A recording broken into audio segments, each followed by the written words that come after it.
আজকে মূলত আমরা যে ব্যক্তি রিটার্ন আছে তার টোটাল রিটার্নটা আমরা মূলত আজকে দেখাবো। অর্থাৎ আজকে আপনাদের ব্যক্তি রিটার্ন সম্পর্কিত যাবতীয় সমস্যাগুলো সমাধান হয়ে যাবে। ঠিক কিন্তু আছে? ভাই আপনার আগে কিছু কোশ্চেন আছে, আগে কি এটা বলবো নাকি পরে বলবো ক্লাসের? না, আমার মনে হয় যে কোশ্চেন গুলো এই রিটার্ন তো তখন দেখাবো, আমি এক একটা রিটার্ন দেখাই, দেখানোর পরে আপনি টোটাল কোশ্চেন গুলো করেন, আচ্ছা জি, তাহলে ঠিক আছে আপনার ভাই। জন্য সুবিধা হবে। কারণ আজকে কিন্তু সবগুলো পার্ট আপনি দেখতে পাচ্ছেন। তাহলে ধরেন একটা পার্ট আমি দেখাচ্ছি, দেখালে আপনার স্যালারির পার্ট, এর থেকে যত ধরনের কোশ্চেন আসে আপনি করেন, মেসেজ লাইব্রেরি থেকে কোশ্চেন গুলো আছে আপনি করে ফেলেন, তাহলে মনে হয় আপনার জন্য সুবিধা হবে, সবার জন্য বুঝতে সুবিধা হবে। কি বলেন? আচ্ছা ভাই, জি ভাই, সমস্যা নাই। আর এখন কোশ্চেন করলে যেহেতু আপনার সামনে স্ক্রিন নাই, মানে জি, বুঝতে পারছি ফর্মটা ভাই, নাই, সমস্যা নাই। একটু ই হবে। তাহলে আমরা সরাসরি লেকচারে চলে যাই। দেখেন আজকে আমরা প্রথমে দেখবেন 2020-21 সালে আমাদের নতুন একটা রিটার্ন আছে, যেটা হচ্ছে এক পাতা রিটার্ন, তাই না? সকলে আমরা দেখছি যে 2020-21 অর্থ বছরে এসে একটা নতুন রিটার্ন আমাদের চালু হয়েছে, যেটা হচ্ছে এক পাতা রিটার্ন, যেটা আগে ছিল না। যখন আমাদের চিন থাকলে রিটার্ন বাধ্য করা হলো যে চিন থাকলে তার রিটার্ন দিতে হবে, তখন অনেকের প্রশ্ন আসলো যে তাদের তো আসলে ইনকাম তেমন নেই, তারপরে রিটার্ন দিতে হচ্ছে।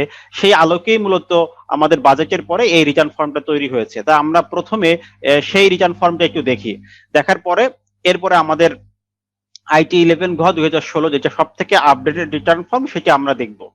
তাহলে আমরা প্রথমে সেই রিটার্ন ফর্মটা আগে দেখি যে সেটা আমরা কিভাবে পূরণ করব, তারপরে আমরা আসতেছি মেইন আমাদের রিটার্ন যে ফর্মটা আছে সেখানে। আর রিটার্ন ফর্ম যখন আমরা পূরণ করব তখন আপনাদের এই সম্পর্কিত যাবতীয় কোশ্চেন গুলো করবেন। আমরা প্রথমে IT 2020 অর্থাৎ এই বছর যে রিটার্ন ফর্মটি আমাদের নতুন আসছে সেইটা আমরা একটু দেখি। এটা হচ্ছে যে এক পাতা রিটার্ন ফর্ম। সাউন্ড কি ক্লিয়ার আছে কিনা? দেখেন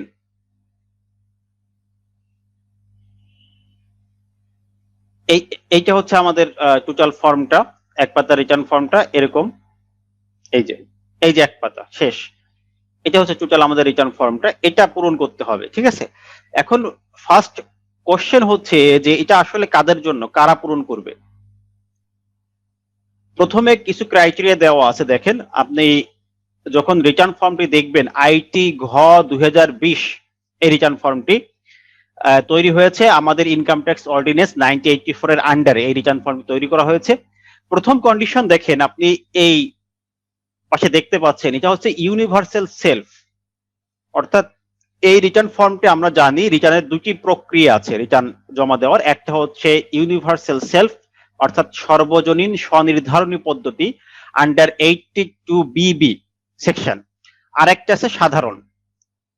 আমরা জানি যে রিটার্নটি হচ্ছে ইউনিভার্সাল সেলফ না, সেগুলো সাধারণ।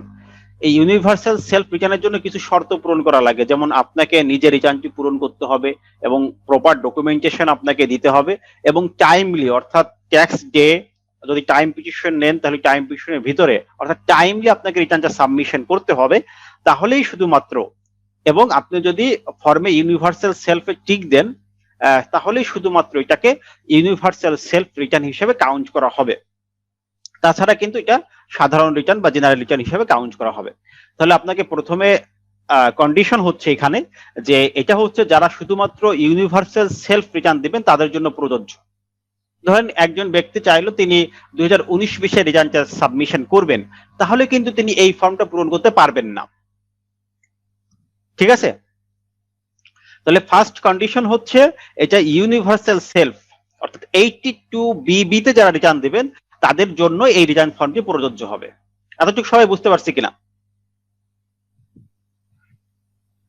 আমি যখন মানে ক্লাসটা তো একটু ই হবে, হ্যাঁ হ্যাঁ না দিয়ে অ্যান্সার করবেন তাহলে সুবিধা হবে। আমাদের মোটামুটি পার্টিসিপেন্ট মনে হয় সবাই চলে আসছে, আরো কয়েকজন বাকি আছে, 13-14 জনকে দেখতে পাচ্ছি, আরো কয়েকজন আছেন। ওকে, এখন দেখেন আরো কিছু কন্ডিশন এখানে আছে। Applicable for individual taxpayer having taxable income and gross wealth not exceeding.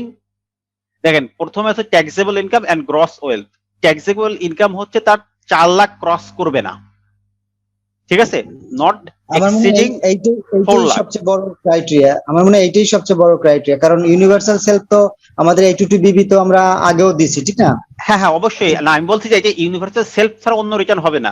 সাধারণ ধরেন আপনি এখন 2020 শেষ হয়ে গেল, এখন আগামী বছর রিটার্ন ফর্মটি পূরণ করবেন, তাহলে এই 2019-20 রিটার্ন ফর্মটা আগামী বছর আপনি এইটা দিয়ে পূরণ করতে পারবেন না। যদি অন্য সকল কন্ডিশন থাকে তারপর এটা পারবেন না, কারণ তখন আপনার রিটার্ন সাধারণ হয়ে যায়, জেনারেল হয়ে যায়। এটা হচ্ছে ক্রাইটেরিয়া, সবগুলোই পূরণ করা লাগবে শর্ত। তারপরে সেকেন্ড যে কন্ডিশন আমরা বলছি যে এটা 4 লাখ টাকার নিচে আপনার ট্যাক্সেবল ইনকাম হতে হবে। টোটাল ইনকাম না, কিন্তু বলছে ট্যাক্সেবল ইনকাম, যেটার উপর আপনি ট্যাক্স ক্যালকুলেশন করবেন, এটা অবশ্যই নট এক্সিডিং 4 লাখ, 4 লাখের নিচে হতে হবে। থার্ড নম্বর ক্রাইটেরিয়া হচ্ছে আপনার গ্রস ওয়েলথ, অর্থাৎ পরিসম্পদ বিবরণী, IT10BB যেটা আমরা বলি, সেই পরিসম্পদ বিবরণী আপনার 40 লাখের বেশি হতে পারবে না, অর্থাৎ কম হতে হবে। 40 লাখ আমরা জানি গ্রস ওয়েলথ 40 লাখ হলে সেক্ষেত্রে আপনার সম্পত্তির হিসাব দেওয়া লাগে। আমরা জানি রিটার্নের সাধারণত দুই তিনটা অংশ থাকে, মেইন অংশ দুইটা, একটা হচ্ছে আপনার ইনকাম, একটা সম্পত্তি খরচ।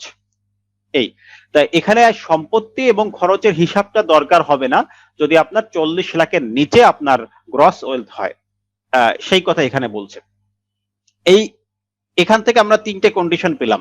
এরপরে নিচে আরো কিছু কন্ডিশন আছে, দেখেন নোটে যদি আপনি দেখেন আরো কিছু কন্ডিশন আছে।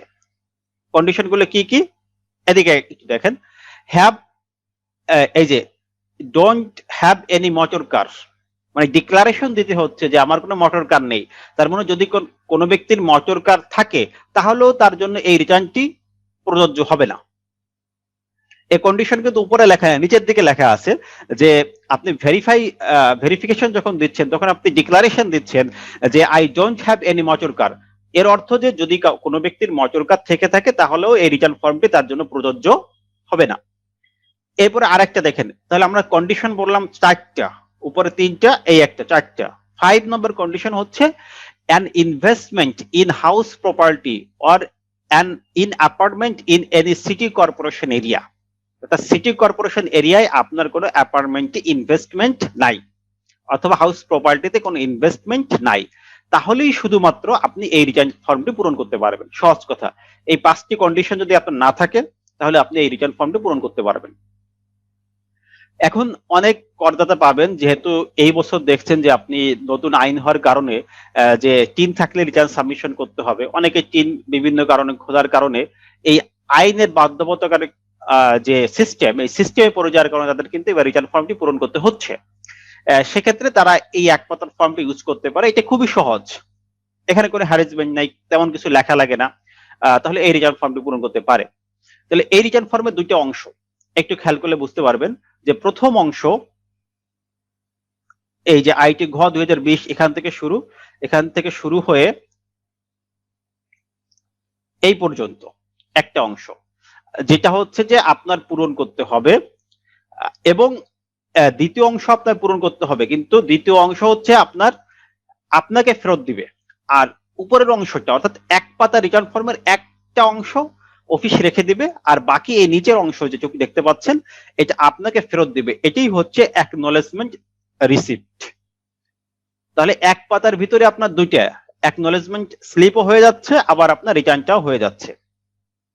এখন আসেন, আচ্ছা, একটা বিষয় একটু ইয়া করেন তো ব্রাদার, সেটা হলো যে আমি 1 বছর ধরেন দিলাম, প্রথমবার দিলাম, সেকেন্ড টাইম আর আমি এই ফর্মটা আর ব্যবহার করতে পারবো না?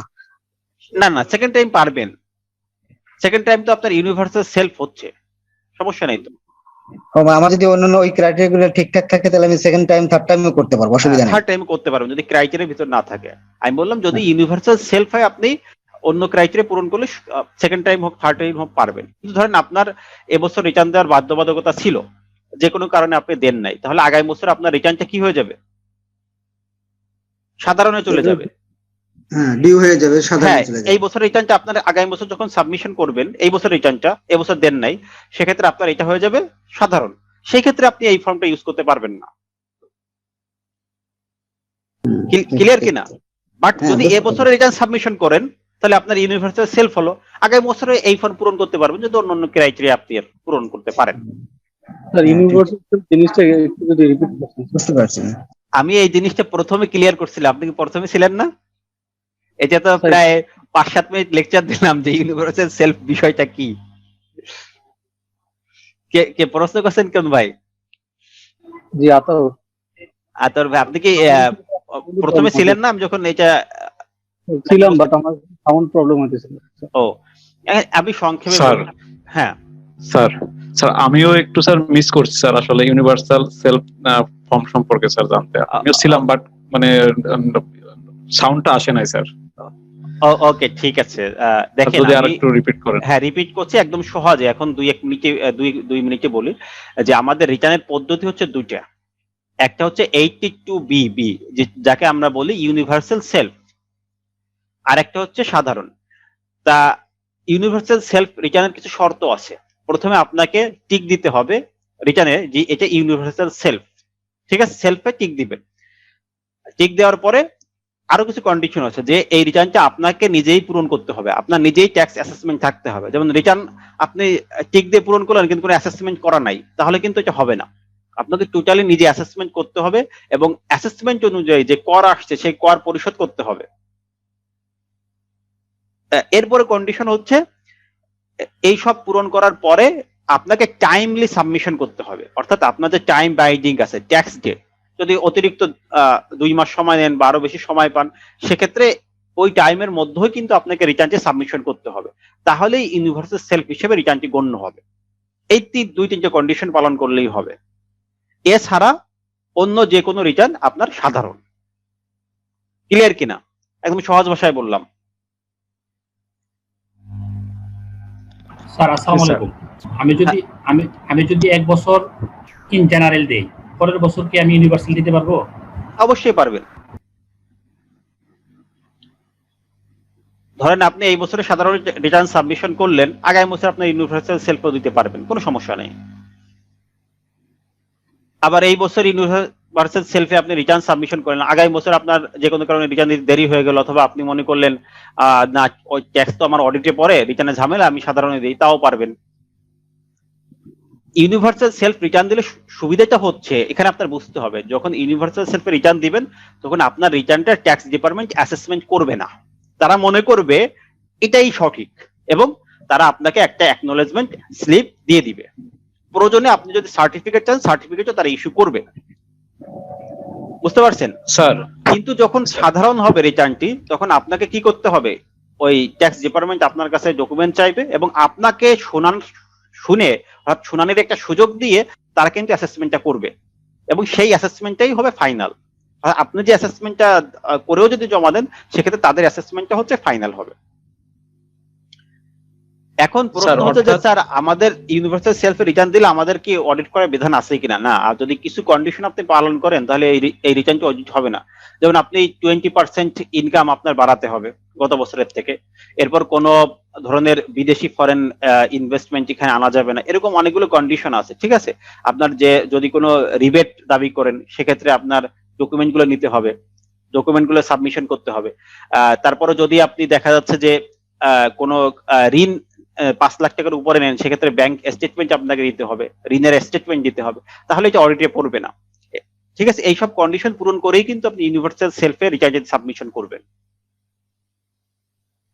আচ্ছা, আমি একটু সামারি করি তাহলে। ইউনিভার্সাল সেলফ বলতে যেটা বুঝলাম, যদিও ওই ভদ্রলোকরা কোশ্চেন করছেন, হ্যাঁ সেটা হলো যে আমাকে ওই প্রেসক্রাইব ফর্মে একটা নির্দিষ্ট জায়গায় টিক মারতে হবে ইউনিভার্সাল সেলফের উপরে, নির্দিষ্ট টাইমের ভিতরে আমাকে অ্যাসেসমেন্ট করে ওটা রিটার্নটা সাবমিট করতে হবে এবং সাবমিশনের আগে আমাকে টাকা পয়সা যেগুলো ট্যাক্স যেটা বলছি ওটা আমাকে দিয়ে দিতে হবে। এই ক্রাইটেরিয়া গুলো আমাকে ফুলফিল করতে হবে। এগুলো যদি ফুলফিল করি তাহলে বলা যায় যে আমি ইউনিভার্সাল সেলফ অ্যাসেসমেন্টের ওই সেকশনের আন্ডারে একটা আমি রিটার্ন জমা দিচ্ছি। তো ইয়েস ইয়েস, খুব সুন্দর ভাবে বলতে পারছেন, আপনাকে ধন্যবাদ। রিপন বড় ভাই সম্ভবত বলতেছিলেন। হ্যাঁ, এটাই ইউনিভার্সাল সেলফ। এখন আমি আসলে আমার জানার বিষয় অন্যটা, সেটা হলো যে আমি একটা কোশ্চেনের মুখোমুখি হয়েছিলাম গেল সপ্তাহখানেকের ভিতরে, যে জেনারেল সাধারণ রিটার্ন কোনটা, এটার কি কোনো সেকশন আছে কিনা? না না, যেটা ইউনিভার্সাল সেলফ না সেটাই সাধারণ। কারণ রিটার্নের যে শ্রেণীবিভাগগুলো আমরা দেখছি, ধরেন ওই যে সি এর স্টাডি ম্যানুয়াল গুলো আমি একটু দেখলাম, ওখানে হ্যাঁ, কিন্তু যে রিটার্নের শ্রেণীবিভাগগুলো 8-10টা আছে, তোর ভিতরে কিন্তু জেনারেল বলে কোনো ওই রকম কোনো কিছু নাই। হ্যাঁ, না না, আমি তো বললাম যে যেটা এই সেলফ রিটার্নের আওতা বহির্ভূত ওইটাই হুম। সাধারণ। যখন আপনি তার সেলফ মানে চেক দিচ্ছেন না তখন সাধারণে পড়বে, এবং তখন ট্যাক্স ডিপার্টমেন্ট এটার দায়িত্ব হচ্ছে তিনি আপনাকে শুনানির জন্য ডাকবেন, আপনাকে শুনে আচ্ছা ওটা অ্যাসেসমেন্ট করবেন। আচ্ছা আচ্ছা আচ্ছা, বুঝতে পারছি। Thank okay, you. ঠিক আছে, আমরা তাহলে সামনের দিকে এগোই, হ্যাঁ, ঠিক যেহেতু আছে। অনেক টাইম হচ্ছে। তারপর সবার প্রশ্নের অ্যান্সার দেওয়া জরুরি, যেহেতু আপনাদের প্রশ্ন থাকবে, অ্যান্সার দিতে হবে। শুধু তো লেকচার দিলে হবে না, সবকিছুই একসাথে চলবে। যাই হোক, তাহলে আমরা এই ফর্মটি দেখলাম। ফর্মের দুটি পার্ট। ফার্স্ট পার্ট হচ্ছে যে আপনি পূরণ করবেন, যেটা ট্যাক্স ডিপার্টমেন্ট রেখে দিবে। সেকেন্ড পার্ট আপনি পূরণ করবেন, বাট আপনাকে এটা অ্যাকনোলেজমেন্ট স্লিপ হিসেবে ফেরত দিবে। এখন প্রথম পার্টে কি কি আছে দেখেন। নাম্বার 1, আপনার নাম লিখতে হবে। ধরেন এখানে আপনার নাম লিখলেন, আপনার নাম কি লিখবে বলেন? ধরেন আমাদের একটু আগে রিপন ভাই কথা বলছিল, ধরেন নাম লিখলেন রিপন। এরপর আপনার 12 ডিজিটের যে তিনটি থাকবে, যে ডিজিটাল যে TIN নম্বরটি রয়েছে, ট্যাক্স আইডেন্টিফিকেশন নাম্বার, এটা লিখতে হবে 12 ডিজিটের। ধরেন 1 2 3 এভাবে আপনি 12টা সংখ্যা লিখলেন, 10 11 12 এভাবে। এরপর আপনার সার্কেল এবং জোন। আমরা তো সার্কেল জোন বুঝি সবাই, এখানে অনেকে ভুল করে ফেলে যে জোনের জায়গায় সার্কেল লিখে ফেলে, আর আহ, এই সার্কেলের জায়গায় জোন লিখে ফেলে। জোন হচ্ছে মাত্র 15টি, মানে কর অঞ্চল। ঢাকার ভিতরে 15টি অঞ্চল আছে। আর সার্কেল হচ্ছে এক একটা জোনের আন্ডারে অনেকগুলো সার্কেল থাকে। তাহলে আমাদের এখানে এই সার্কেল এবং জোন এই দুইটা বিষয় নির্দিষ্ট করে দিতে হবে। এটা কিন্তু অবশ্যই আপনি ঠিক লিখবেন, সার্কেল চেঞ্জ হয়ে গেলে ঝামেলা। ধরেন এই বছর এক সার্কেল রিটার্ন সাবমিশন করছেন, সার্কেল লিখতে ভুল হয়ে গেছে, অন্য সার্কেলে চলে গেছে, এটা কিন্তু একটা ঝামেলার বিষয়। এবং জোন চেঞ্জ হলে তো আরো বেশি ঝামেলা। তো এগুলোকে আপনি অবশ্যই ফাইন্ড আউট করবেন যে সার্কেল জোন। আমি ধরলাম যে 327 নম্বর সার্কেল, আপনার জোন হচ্ছে 15, ধরে নিলাম রিপন ভাই সার্কেল। আর রিপন ভাই 3 নম্বর ধরে নিলাম, এটা তাকে ধরে আমরা অ্যাসেসমেন্ট করি, এবং তিনি রেসিডেন্স অ্যাসেসমেন্ট ইয়ার 2020-21। ওকে, তারপরে তিনি এখানে তার গ্রামের নাম লিখবেন, পোস্ট লিখবেন, থানা লিখবেন, অর্থাৎ বেসিক ইনফরমেশন, প্রেজেন্ট অ্যাড্রেস, এপাশে পার্মানেন্ট অ্যাড্রেস, এই বেসিক ইনফরমেশন গুলো তিনি লিখবেন। এখন এখানে দেখেন 10 নম্বরে এসে ট্যাক্সেবল ইনকাম, তার টোটাল ট্যাক্সেবল ইনকাম কত। তাহলে এখানে অবশ্যই তিনি 4 লাখের নিচে লেখা লাগবে। ধরেন ইনকাম লিখলাম 3,50,000, 3,50,000 ইনকাম, ঠিক আছে। তাহলে 3,50,000 উপর ধরেন তার গ্রস ট্যাক্স কত আসলো, 50,000 উপর ধরেন গ্রস ট্যাক্স আসছে তার 2,500 টাকা। তার কিন্তু ঢাকা সিটি কর্পোরেশন দেওয়া আমাদের জোন 15-তে, অতএব তাকে কিন্তু পেজ করতে হবে 5,000 টাকা। এখানে 5,000 টাকা আমরা লিখলাম। এরপর সোর্স অফ ইনকাম, এখানে আপনার কোন খাত থেকে ইনকাম এটা মেনশন করা যেতে পারে। এরপর আপনার এখানে চালান নম্বর দিবেন, ডেট দিবেন, এগুলো দিলে পূরণ করা হয়ে গেল। এখন দেখেন এখানে একটা বিষয় খেয়াল করবেন যে আপনি এই যে ট্যাক্সেবল 3.5 লাখ টাকা আপনি ইনকাম করলেন, এটা প্রুভেন ডকুমেন্ট আপনাকে দিতে হচ্ছে, ট্যাক্স অ্যাসেসমেন্ট আপনাকে দিতে হচ্ছে, যদি রিবেট থাকে সেই ডকুমেন্ট গুলো আপনাকে দিতে হচ্ছে। তাহলে এগুলো আপনি আসলে কিভাবে দেখাবেন? এই ফর্মে তো কোথাও অ্যাসেসমেন্টটা দেখানোর বিধান নাই বা নিয়ম নেই। সেক্ষেত্রে আমি সাজেশন দিই হচ্ছে, প্রথমত আপনি এই ফর্মের দুইটা যে পার্ট আছে, এই প্রথম পার্টের ব্যাক পেজ অর্থাৎ পিছনের পৃষ্ঠায় আপনি প্রথমে লিখবেন যে আপনি এখানে কি কি ডকুমেন্ট সাবমিশন করছেন। ধরেন আপনার স্যালারি স্টেটমেন্ট দিচ্ছেন অথবা বিজনেস স্টেটমেন্ট দিচ্ছেন, যেগুলো দিচ্ছেন সেগুলোর একটা লিস্ট আপনি দিবেন। দেওয়ার পরে আলাদা পেজে আপনি ক্যালকুলেশনটা দিয়ে দিবেন। যদি আপনার একদম সহজ না হয়, যেমন স্যালারি থেকে যদি আপনাকে রিমার্কেবল না করা থাকে, ক্যালকুলেশন করা না থাকে, অনেক স্যালারি স্টেটমেন্টে ক্যালকুলেশন করা থাকে, সেক্ষেত্রে কিন্তু কোনো প্রবলেম নাই। যদি ক্যালকুলেশন না করা থাকে তখন আপনি ট্যাক্সেবল ট্যাক্স ফ্রি বের করে আলাদা পেজে ক্যালকুলেশনটা দিয়ে দিবেন। এরপর যদি অনেক সময় হয় যে গ্রস ওয়েলথের কথা আসে, যদি আপনার ওয়েলথ আপনি মেনশন করেন, সেক্ষেত্রে কিন্তু আপনার একটা গ্রস ওয়েলথের, সরি এখানে গ্রস ওয়েলথ হবে, আমি গ্রস ওয়েলথের একটা সামারি আপনাকে দিতে হবে।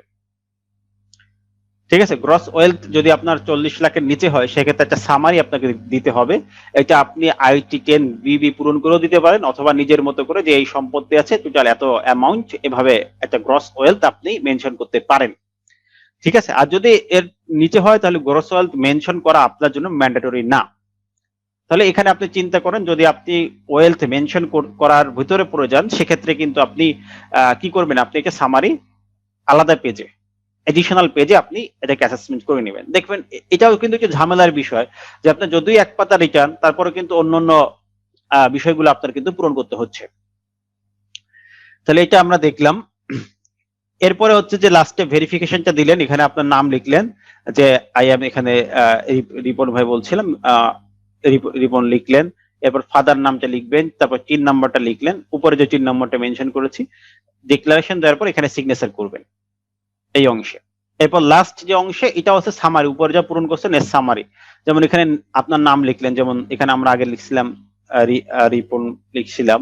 অ্যাসেসমেন্ট ইয়ার আমরা ওই যে 2020-21 লিখছিলাম, এখানে 20-21 আমরা আবার মেনশন করব সেম। 3 নাম্বারটা এখানে ওই যে 1 থেকে 12 পর্যন্ত 3 নাম্বার লিখছিলাম, 1 2,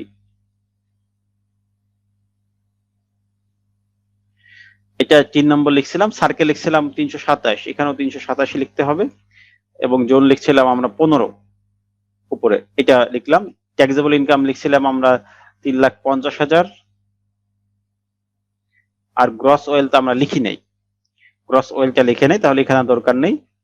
এরপর অ্যামাউন্ট অফ ট্যাক্স আমরা যেটা পেড করছি, এখানে আমরা বলছিলাম 5,000 টাকা মিনিমাম ট্যাক্স পে করছি, এটা লিখলাম। এবার ব্যাংক আর মোবাইল ব্যাংক যার মাধ্যমে পে করছি, চালান নম্বর একটা আপনি যেটাই পূরণ করছি এটা লিখলেন। এরপর রেভিনিউ অফিসার এখানে সিগনেচার করবে, ডেট দিবে, ডেট দিলে আপনাকে এটা ফেরত দিবে।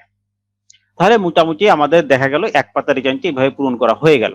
এটা খুব সহজেই আপনি পূরণ করতে পারবেন, এটার জন্য আপনাকে কষ্ট করতে হবে না। এখন দেখেন এখানে আরেকটা কোশ্চেন এসে যায়, এই যে 5,000 টাকা ট্যাক্স, 3,500 টাকা তার যদি ইনকাম হয়, তার ট্যাক্স চলে আসে 2,500 টাকা, তিনি 5,000 টাকা কেন পে করবেন? এটা ওই যে আমাদের মিনিমাম ট্যাক্সের যে নিয়মটা আছে সেই নিয়ম অনুসারে কিন্তু তিনি 5,000 টাকা পে করবেন। আমরা জানি যে যখন একজন ব্যক্তি ট্যাক্সেবল ইনকাম করে, তার ট্যাক্স যাই আসুক না কেন তাকে কিন্তু মিনিমাম ট্যাক্স পে করতে হয়, সেই হিসেবে তিনি মূলত এটা পে করবেন। আশা করি এতটুকু সবাই বুঝতে পারছেন। না হ্যাঁ, এটা মোটামুটি ভালোই বুঝতে পারছি। ওকে, ঠিক আছে, সবগুলোই ইনশাল্লাহ ভালো করেই বুঝতে পারবেন। তাহলে সম্পদ বিবরণীটা কি আলাদা পেজে করতে হবে? হ্যাঁ, যদি আপনি এই ফর্মটা দেন তাহলে আলাদা পেজে আপনাকে করতে হবে।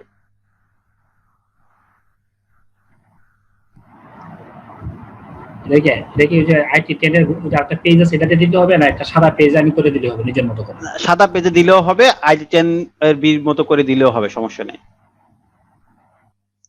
ঠিক আছে,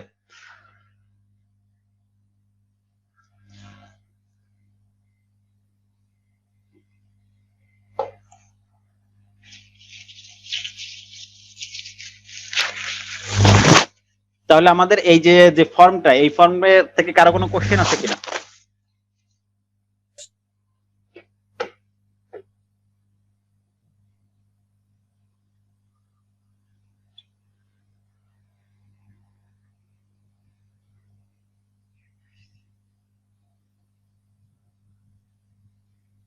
এখান থেকে কারো কোনো কোশ্চেন আছে? নাহলে আমরা নেক্সট আরেকটি ফর্ম দেখব।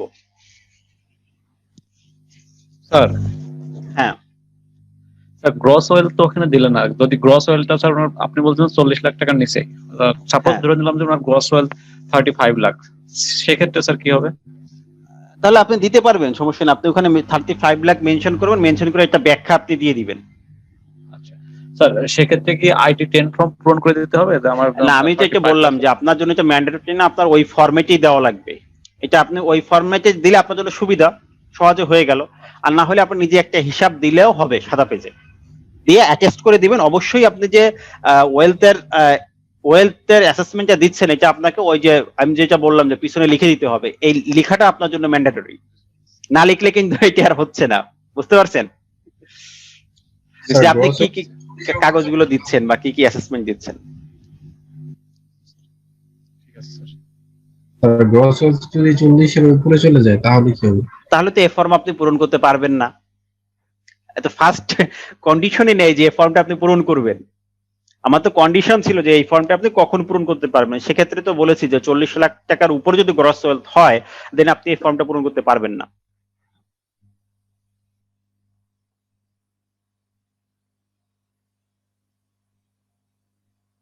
ঠিক আছে, সামনের দিকে আগান।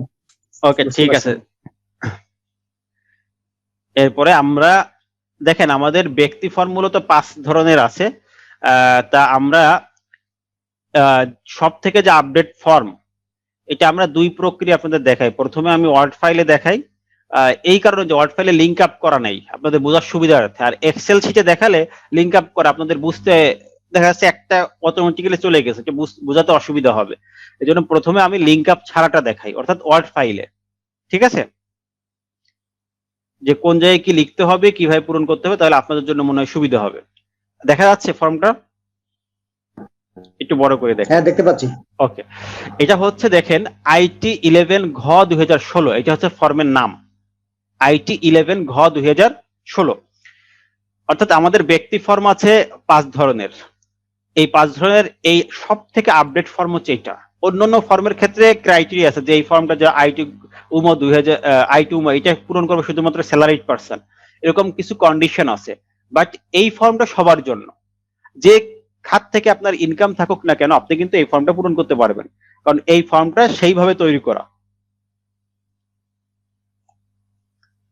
ঠিক আছে, তাহলে আমার সাজেশন থাকবে আপনারা যেহেতু ইনকাম ট্যাক্স নিয়ে প্র্যাকটিস করবেন, তাহলে আপনাদের এই ফর্মটা শিখলে মোটামুটি সবগুলো হয়ে যাবে, তাহলে আপনার জন্য সুবিধা হবে। তাহলে আপনি এই ফর্মটা প্র্যাকটিস শিখেন এবং এই ফর্মটার আলোকে আপনি কাজগুলো করার চেষ্টা করেন।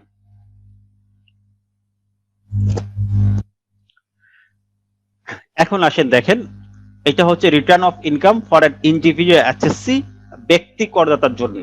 এখানে ব্যক্তি বলতে কাদেরকে বোঝায়, আমরা যখন ডেফিনেশন পড়ছি যে ব্যক্তি বলতে ইনকাম ট্যাক্স মূলত 8 ধরনের পার্সনকে ইন্ডিকেট করে, যেমন কোন সাধারণ ব্যক্তি, এরপরে আছে কোন আর্টিফিশিয়াল জুডিশিয়াল পার্সন, এরপরে আমরা বলতে পারি কোন সংঘ, কোন পার্টনারশিপ ফার্ম, কোন হিন্দু যৌথ পরিবার, কোন ব্যক্তি সংঘ, কোন এইগুলো সব সমবায় সমিতি, এগুলো সব কিন্তু ব্যক্তির মধ্যে পড়ে। তাহলে আপনার মনে রাখতে হবে যদি পার্টনারশিপ ফার্মের জন্য আপনি রিটার্ন সাবমিশন করেন তাহলে এই ফর্মে করলেই হচ্ছে, তার জন্য কিন্তু আলাদা কোনো ফর্ম নেই। অনেকে মনে করে মনে হয় তার জন্য আলাদা ফর্ম আছে, না, আমরা পার্টনারশিপ ফার্মের রিটার্ন দেখাবো তখন দেখবেন আপনি ঠিক এই ফর্মেই হচ্ছে, সেখানে কিন্তু আলাদা কোনো ফরম্যাট নাই বা ফর্ম নাই। তাহলে আপনার এই ফর্মে কিন্তু আপনার রিটার্নটি পূরণ করতে হবে। তাহলে এখন দেখেন এখানে আপনার যে কন্ডিশন গুলো আছে, কন্ডিশন গুলো কি কি। এখানে যদি ফার্স্ট টাইম রিটার্ন হয় তাহলে আপনার ছবিটা দিয়ে দিবেন, অ্যাটাচড করে দিবেন, সেক্ষেত্রে এটা বেটার হবে। এই ফর্মের ভিতরে কয়েকটি পার্ট আছে, সে পার্টটা হচ্ছে যে ক্রাইটেরিয়া অনুযায়ী পূরণ করবে। যেমন একটা আছে শিডিউল তফসিল 24-এর এ, শিডিউল 24-এর এ, এটা কারা পূরণ করবেন? এটা বলছে যে if you have income from salaries, যদি কোনো ব্যক্তির ইনকাম সোর্স হয় স্যালারি থেকে তাহলে তিনি এই অংশটা পূরণ করবেন, এই তফসিলটা পূরণ করবেন। যদি স্যালারি থেকে ইনকাম না থাকে তাহলে কিন্তু তার এই অংশটা পূরণ করার কোনো প্রয়োজন নাই। এরপর দেখেন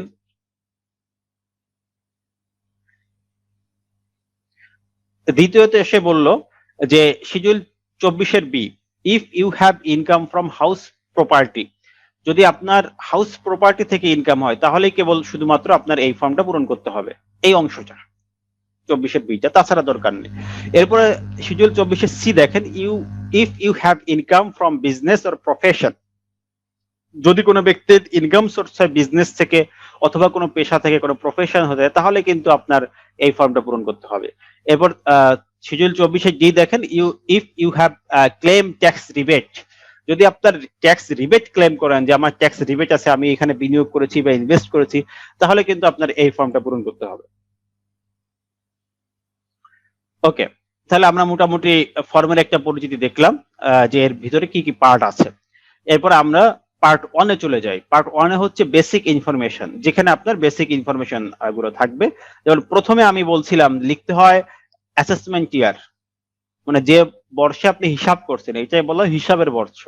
যে এখন যে অর্থ বছরটি এটা হচ্ছে 2020-21, অর্থাৎ আমি 2020-21 সালেই কিন্তু এই ট্যাক্সের হিসাবটা করছি, তাহলে আমার এখন লিখতে হবে 2020-21 অ্যাসেসমেন্ট ইয়ারের ক্ষেত্রে। এরপরে নাম্বার 2 তে এসে রিটার্ন সাবমিটেড আন্ডার সেকশন, দেখেন এই যে এখানে কিন্তু মেনশন করা আছে যে আপনি সেকশন 80 এর বিবি যদি হয়, এই 80 এর বিবি তে হলে কিন্তু আপনি কি করবেন, টিক দিবেন, অন্যথায় নো লিখবেন। তাহলে আমরা যদি এখানে এই ইয়েস এ টিক দেই তাহলে আমাদের এটা সেলফ রিটার্ন হিসেবে, ইউনিভার্সাল সেলফ রিটার্ন হিসেবে গণ্য হবে। আর যদি নো তে টিক দেই তাহলে আমাদের এটা সাধারণ রিটার্ন হিসেবে গণ্য হবে। এই হচ্ছে আমাদের বেসিক যে ডিফারেন্সটা আমি বলছিলাম যে ইউনিভার্সাল সেলফ এবং জেনারেল রিটার্ন। এরপর আপনার নাম লিখবেন, কারণ এখানে আমরা যার একটু আগে রিপন ভাইয়ের এক্সাম্পল দিলাম, আরো অনেকেই আছেন আমাদের এখানে, যেমন ফারুক ভাই আছেন, যদি আমরা এখানে লিখি ফারুক, সহজে নাম লিখলাম। এরপর আপনার 3 নাম্বারটা লিখলেন, ওল্ড টিন যদি থাকে তাহলে লিখবেন। এরপর দেখবেন 7 নম্বর এসে সার্কেল, জোন, একটু আগে যে কথা বললাম যে সার্কেল, জোন এগুলো অবশ্যই আপনার এক্সাক্ট দিতে হবে, এখানে যাতে ভুল না হয় সেই বিষয়ে আপনাকে খেয়াল রাখতে হবে। এরপর রেসিডেন্সিয়াল স্ট্যাটাস, আপনাকে যদি রেসিডেন্স হন সেক্ষেত্রে রেসিডেন্স, নন রেসিডেন্স হলে নন রেসিডেন্স, এখানে টিক মার্ক করতে হবে। এরপর 10 নম্বর হচ্ছে স্পেশাল ক্লজ। আমরা দেখছিলাম যে এই ট্যাক্সের কর মুক্ত হারের ক্ষেত্রে কিছু এক্সেপশনাল কেস ছিল, 4 জন ব্যক্তি, তাদের ক্ষেত্রে কর মুক্ত সীমা একটু বৃদ্ধি ছিল। সেই এক্সেপশনাল ভিতর যদি কেউ পড়ে সেক্ষেত্রে কিন্তু আমাদের এখানে টিক মার্ক দিতে হয়। যেমন যদি এই গেজেটেড ওয়ার্ড, অর্থাৎ যদি যুদ্ধ হতো মুক্তিযুদ্ধ হয় সেক্ষেত্রে 10-এর এতে টিক দিবেন। যদি 65 বছরের বয়স্ক পুরুষ হন সেক্ষেত্রে 10-এর সিতে টিক দিবেন। যদি ডিজেবল পার্সন হন 10-এর বিতে টিক দিবেন। আর এছাড়াও যদি কোনো প্যারেন্ট যার ডিজেবল পার্সন রয়েছে, গার্ডিয়ান হিসেবে কাজ করেন সেক্ষেত্রে 10-এর ডিতে টিক দিবেন। তাহলে এই বিষয়গুলো করবেন। এরপরে 11 দেশের ডেট অফ বার্থ লিখবেন। এরপর ইনকাম ইয়ার, যেহেতু আমরা উপরে অ্যাসেসমেন্ট ইয়ার 2020-21 উল্লেখ করছি, তাহলে এখানে অবশ্যই ইনকাম ইয়ার 2019-20 লিখতে হবে। অর্থাৎ অ্যাসেসমেন্ট ইয়ারের অনুযায়ী কিন্তু আমাদের ইনকাম ইয়ারটা লিখতে হবে, বা ইনকাম ইয়ার অনুযায়ী অ্যাসেসমেন্ট ইয়ারটা লিখতে হবে, এটার জন্য আমাদের ঠিক থাকে। এরপরে আমরা নিচের দিকে চলে আসি, দেখেন নিচের দিকে কিছু আরো বেসিক ইনফরমেশন। যদি আপনি কোনো কোম্পানিতে জব করে থাকেন তাহলে সেই কোম্পানির নাম এখানে লিখবেন, আপনার স্পাউস নাম লিখবেন এখানে, স্পাউস যদি টিন থেকে থাকে, ওয়াইফের বা হাজবেন্ডের টিন থাকলে এখানে লিখবেন, ফাদার্স নাম লিখবেন, মাদার্স নাম লিখবেন, প্রেজেন্ট অ্যাড্রেস, পার্মানেন্ট অ্যাড্রেস, ঠিক আছে। এরপরে আপনার contact telephone number, email, national ID card, এরপর যদি বিন নাম্বার থাকে বিন নাম্বার, এই 23টি কলাম আছে এখানে, এই 23টি কলাম আপনি পূরণ করবেন, যেটা আপনার জন্য প্রয়োজন এটা পূরণ করবেন। যদি দেখা যাচ্ছে আপনার বিন নাম্বার না থাকে তাহলে পূরণ করার দরকার নেই। তাহলে এইগুলো পূরণ করলে আপনার মূলত ফার্স্ট পার্ট হয়ে যাবে। এরপরে দেখেন, এরপর আছে সেকেন্ড পার্ট, বাট আমরা সেকেন্ড পার্টটা সাথে সাথে পূরণ করব না, সেকেন্ড পার্টটা পূরণ করব আমরা সকল ইনকাম স্টেটমেন্ট পূরণ করার পরে। অর্থাৎ আমাদের দুটো পার্ট, একটা হচ্ছে অ্যাসেট লাইবিলিটি, এটা না, আমরা ইনকাম ফ্রম স্যালারি, বিজনেস বা আনুষঙ্গিক যে ইনকাম গুলো আছে এই ইনকাম গুলো সবকিছু পূরণ করার পরে, রিবেট পূরণ করার পরে আমরা পার্ট 2 যা পূরণ করব। ঠিক আছে, তাহলে পার্ট 2টা আমাদের শেষে পূরণ করতে হবে, এটা মনে রাখি যে পার্ট 2 যা এখন পূরণ করা যাবে না, যেহেতু এটা হচ্ছে আমাদের যা সামারি, সেক্ষেত্রে এটা আমরা একটু পরে পূরণ করতে হবে। ওকে, আমি মূলত সব খাতে ইনকাম আছে সেরকম একজনের ব্যক্তির রিটার্ন আপনাদেরকে এখন দেখাবো। আশা করি এই রিটার্ন দেখলে আপনাদের মোটামুটি সকল প্রশ্নের অ্যান্সার আপনারা পেয়ে যাবেন এর ভিতরে।